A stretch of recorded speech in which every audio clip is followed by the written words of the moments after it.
ইসলামী bank প্রতিষ্ঠিত হয়েছে কেন? ইসলামী ব্যাংক প্রতিষ্ঠিত হয়েছে দেশের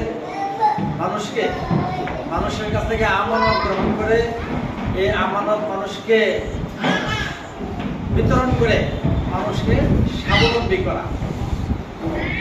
আল্লাহ নবীর একটা কথা আপনারা স্কুলে পড়েছেন, নবীর শিক্ষা করো না ভিক্ষা মেহনত করো সবে। শুনছেন না এটা আপনারা? মানে ভিক্ষা করো না, হাত দুইটা কাজে লাগাইয়া আল্লাহ যে বিবেক বুদ্ধি দিয়েছেন এই বুদ্ধিকে কাজে লাগাইয়া চোখ দুইটা কাজে লাগাইয়া আয় উপার্জন করাও বৈধভাবে শরিয়া ভিত্তিক।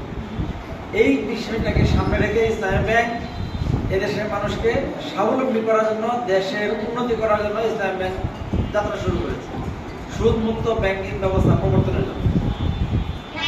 এরপর 1983 সালে ইসলামী ব্যাংক প্রতিষ্ঠা হলেও পরবর্তীতে 1993 সনে পল্লী উন্নয়ন প্রকল্প যাত্রা শুরু করে।